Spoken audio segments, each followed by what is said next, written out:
This is Keisha Kirby coming at you with all about types of relaxers. This falls up under my segment of chemical services.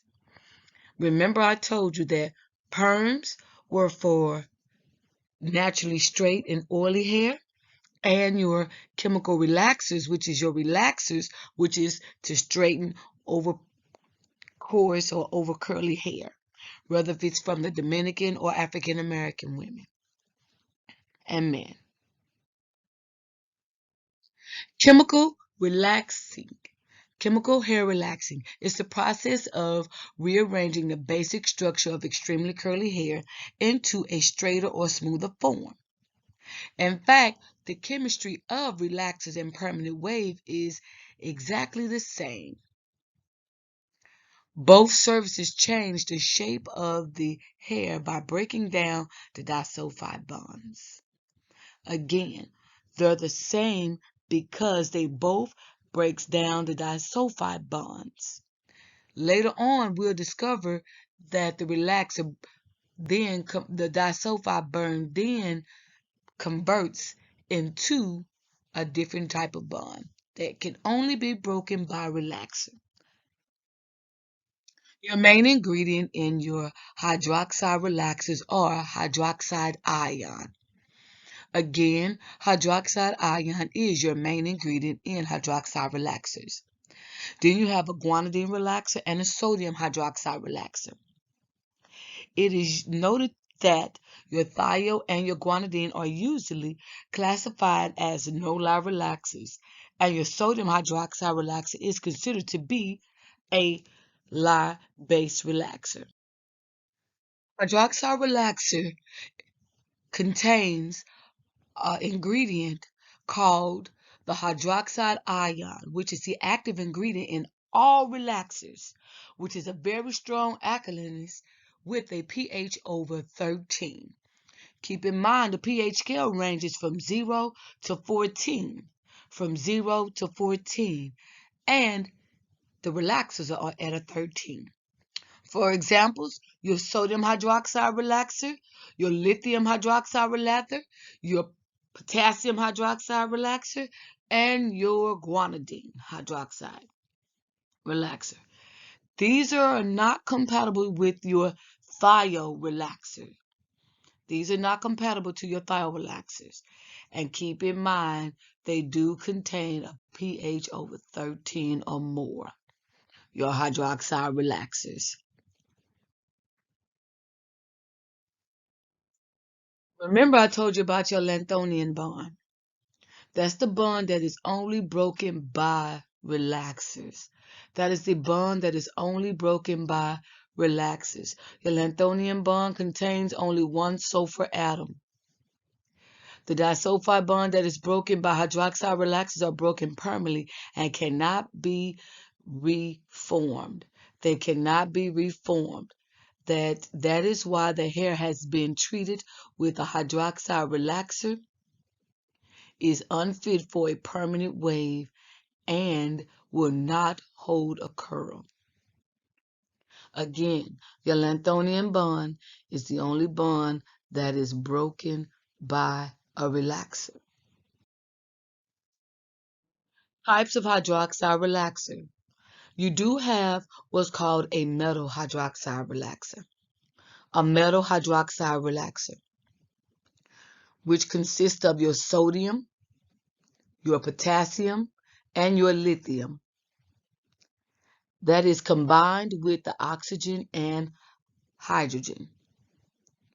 Your metal relaxers include your sodium hydroxide relaxer, your potassium hydroxide relaxer, and your lithium hydroxide relaxer. Again, they all have the active ingredient, which is the main ingredient, which is your hydroxide ion. No-lie relaxers. Your no-lie relaxers will consist of your lithium relaxer and your potassium relaxer, which are sold as no-lie relaxers. No-lie, no-mix relaxers. Even though they are not lye, chemistry identical and little difference in their performance. Your lye-based relaxers are your sodium hydroxide relaxers, which are known as your caustic sodium. This is the oldest and the most common type of relaxer. This relaxer you do not have to mix. You use it straight out of the tub or the container that it comes in. This is also the same chemical used in drainer cleaners and chemical hair depilatories, such as like your Nair, that you remove the hair off your body. So remember that. Your sodium hydroxide relaxer, also known as caustic sodium. They are the same as your depilatories that you use to remove your hair off the body, the cream that is called Nair, and it is also used in your drain cleaners. Then you have what's called your guanidine hydroxide relaxers that are also sold as your no-lie relaxers. Your hydroxide ion is an active ingredient still. Your guanidine hydroxide relaxers require two components. They require two components to be mixed. It'll still get the hair completely straight. It just has less irritation and is designed for people with sensitive scalp. It is designed for people with sensitive scalp. It is sold over the counter, and it do not reduce the hair damage. It is more drying to the hair because it creates a calcium buildup that hardens the hair. So it requires a lot of conditioners, treatments to keep the hair soft. Now you have what's called a low pH relaxer. This is your ammonium sulfite and your ammonium biosulfite,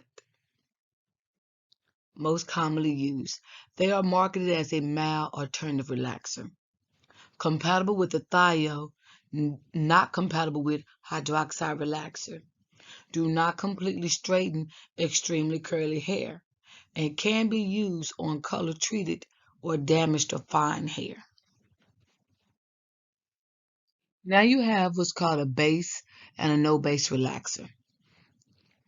Before you apply your relaxers of any sort, you must always use what's called a base cream or a protective cream throughout the entire scalp or around the hairline and the ears, because you want to protect the client's skin from being irritated from the service.